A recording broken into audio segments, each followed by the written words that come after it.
Hello, everybody. Welcome to a new podcast. We are going to talk about competence assessment and assessment in virtual learning environment. And today we have a special guest, Jared. Hello. Hello, Cesar. Thank you. It is a pleasure to be here, and it is important for me sharing with you about this interesting topic.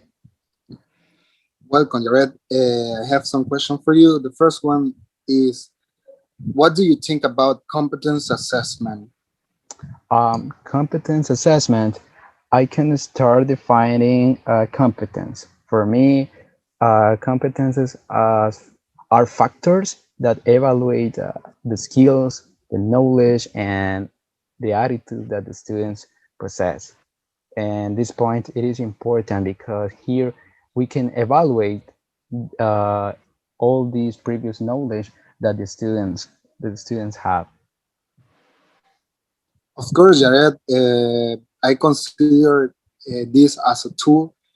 It is useful for we as a teacher, and this is useful to measure the abilities and skill as you mentioned from the student. The Yes. next one it is, what do you consider competence assessment are important? Okay. As I mentioned before, uh, is in, are this is important because here we can evaluate all this knowledge, all the attitudes that the students possess. Here we can help the students to improve all those skills. We can motivate to continue learning, to continue uh, working in all these activities, all these assignments. We can evaluate everything that they do. Of course, Jared, you are right. The next question is, what is your personal opinion about the assessment in virtual learning environment?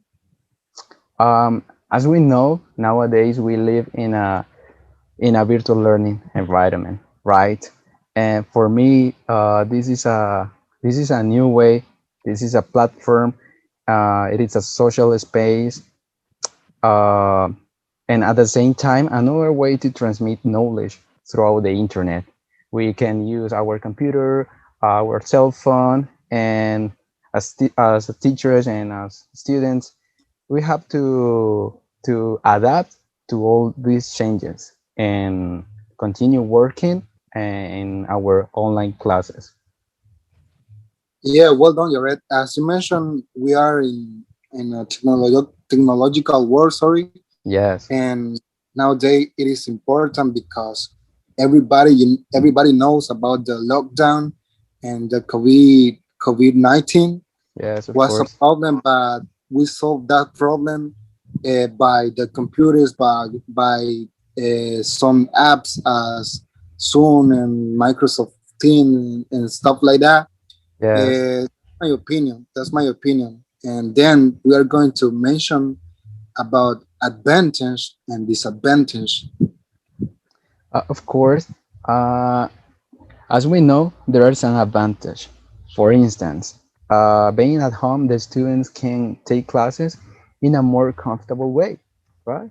We are agree in that. First, And another advantage that I can mention is here the students uh, start to be more autonomous, and this is important for their life as a student and for their future.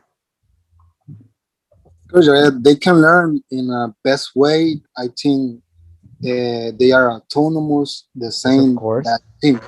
Yeah, the same that you think. And can you mention some disadvantage? Uh, yes, for me, the first one can be that the teachers don't have the whole control of the students, and I think that it is difficult because they don't have the whole control uh, for for everyone, to the whole class. Yeah, you mentioned a word. autonomous. I think being autonomous can have advantage and disadvantage because not everybody have the same responsibility, Yes. and maybe some student can be serious, and some students they don't take these classes seriously. And Yes. but well, this is the new world, the new way, and I think everybody need to adapt this new way to learn or to take new knowledge. Yes, This of was course. everything for the podcast. Yes, and as you mentioned, also virtual learning allows to improve our technological skills, right? And it is important nowadays be technological. Of course, Jared. I think that we are going to be the teacher from the future, and we are going to Yes, be given the best of us, and maybe a student they are going to do the best. Same. yeah, yes, of It was course, everything Cesar. for this podcast. I hope that you enjoy. Thank you. Bye. See you, Cesar. See you, Mister. See you, me.